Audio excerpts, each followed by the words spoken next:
It's Facebook Friday, so I thought I'd hop on today and talk a little bit about National Bullying Prevention Month. So October is National Bullying Prevention Month, if you did not know that.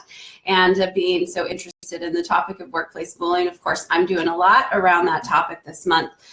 Earlier this week, actually, I had the opportunity to speak to a room full of about 100 city mayors and city council people from all over the United States. They gathered here in San Diego for a convention kind of a thing, and I got to come and speak to them, so that was pretty cool. And part of my speech was, 5 things that these mayors and city council people could do in honor of Bullying Prevention Month, what things they could do there in their cities. So I thought I'd sort of translate that over into organizational tips. I'm going to give you the same 5 tips, but these are things that you can do in your own organizations in honor of National Bullying Prevention Month. So the first tip I gave these mayors and city council people was to do a proclamation. Mayors love to do their proclamations and honor certain days or certain people or certain businesses. So I advised them to do a proclamation that they were honoring National Bullying Prevention Month. And so I advise you to do the same thing. So you as a leader in your organization, you could sort of make a proclamation that it's National Bullying Prevention Month and that you as an organization are interested in resolving any bullying in your organization. You're interested in hearing about any problems people may be having with bullying, and ultimately that you're interested in creating a positive work environment. So that's step number 1, do a proclamation. Step number 2 was to implement an internal city policy for city employees around a healthy workplace. And so, of course, you know that I'm always talking about doing an internal healthy workplace policy inside your organization. The tips that I gave those mayors were to involve the employees in creating the policy so that it's got a lot more buy-in. I also highly recommended that their internal workplace bullying policy or a healthy workplace policy leave malice out of the definition of workplace bullying. Workplace bullying is not malicious, it's not intentional, though unfortunately there are several laws out there that do use malice as part of the definition.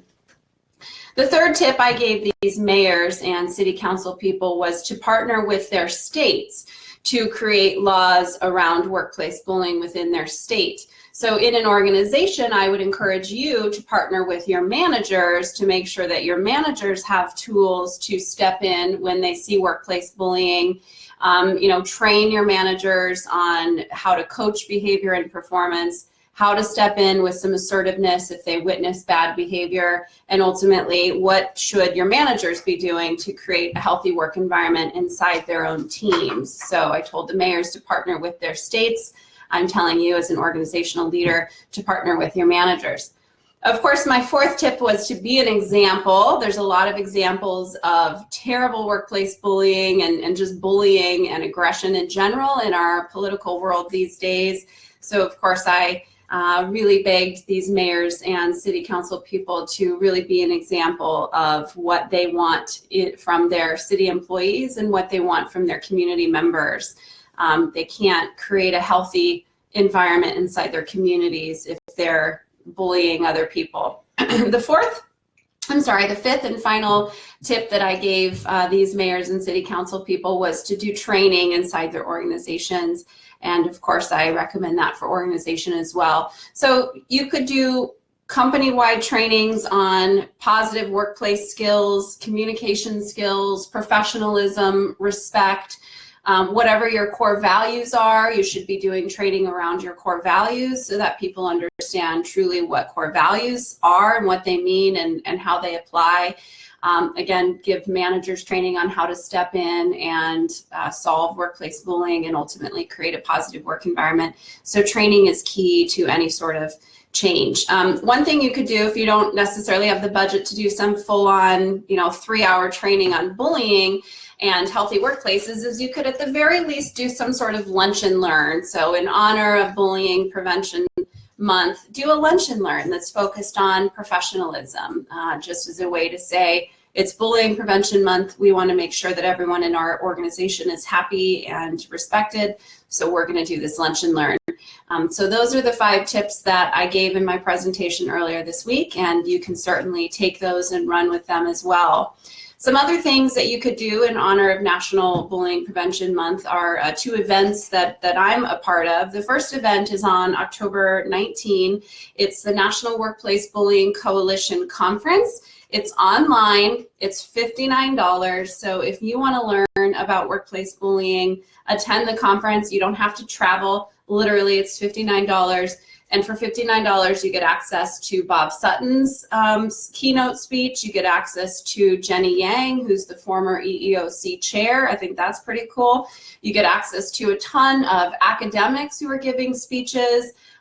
We've got someone who is from Australia who's into risk management, and he's a real leader of change and how to look at risk management. He'll be there. We've got just a huge, amazing array of speakers who are coming at workplace bullying from a lot of different angles. So you're going to learn about workplace bullying from a ton of different perspectives, and I think that's pretty amazing. The second event that you could attend in honor of National Bullying Prevention Month is my webinars. So I've got 2 webinars going on this month. One's on October 26th, or you could attend on October 27th. It's the same webinar. I'm just doing it on 2 different days. And that webinar is going to be around building a positive workplace. So we're calling it the Workplace Culture Makeover Masterclass. And what I'm going to do is give a ton of tips and real actionable things that you could do to build a positive work environment inside your organization. So culture change is very elusive. There is, a lot of stuff out there about culture change, but usually what I find when I read about culture change is it's not very actionable. It's very theoretical. So this webinar is literally going to give you some serious action items, things that you can literally go and do immediately after the webinar is over. So I hope to see you there. That webinar is free. Again, it's on October 26 and 27. Choose the date that works for you. Carla, my wonderful assistant, she'll go ahead and post the links below to both the Coalition's conference and my webinar so that you can easily register for either of those things. I hope to see you there. So in the end, even if you don't do any of the tips I offered up today, just consider it is National Bullying Prevention Month, and I hope you'll take that to heart and do at least one thing during the month of October that shows kindness for other people. We really have to work hard to change the paradigm in America right now. We've got a lot of angry, nasty things going on, and this is a month to really say no more. We're not going to let people act this way, and do everything you can to be kind to the people around you this month. So thanks for listening, and I'll see you on either the webinar or at the Coalition conference. Talk to you later. Thanks. Bye.